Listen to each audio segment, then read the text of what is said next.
ಅರಿಶಿಣಿಗೆ ರೈತರು ರಸ್ತೆಗೆ ನಮ್ಮದು ಭೂ ಸ್ವಾಧೀನ ಮಾಡಿ ಈಗ ಸುಮಾರು 20 ವರ್ಷ ಮೇಲೆ ಆಯಿತು.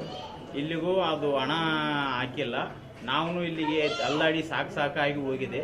ಹಂಗಾಗಿ ನಾವು ಇವತ್ತು ಕೋರ್ಟಿಂದ ಅಟ್ಯಾಚ್ ತೊಗೊಂಡು ಬಂದು ನಮಗೆ ಹಣ ತುಂಬೋದಕ್ಕೆ ಮೇಡಮ್ ಅವ್ರ ಹತ್ರ ಕೇಳ್ತಾ ಇದ್ದೀವಿ. ಅವರು ರೆಸ್ಪಾನ್ಸ್ ಮಾಡ್ತಾ ಇಲ್ಲ. ಅದಕ್ಕೋಸ್ಕರ ಇದೆಲ್ಲ ಆಗಿದೆ. ಎಷ್ಟು ಅಮೌಂಟ್ ಬರಬೇಕು? ಸುಮಾರು 25 ಲಕ್ಷ ಚಿಲ್ಲರು ಇನ್ನು ಬರಬೇಕಾಗಿದೆ ನಮಗೆ.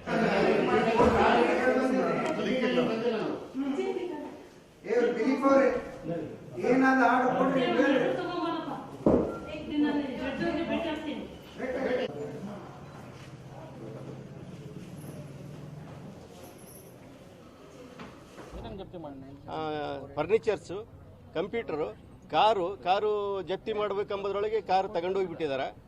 ಆದರೆ ಕಾರೂ ಕೂಡ ಜಪ್ತಿಯಲ್ಲಿದೆ, ಆದೇಶದಲ್ಲಿದೆ.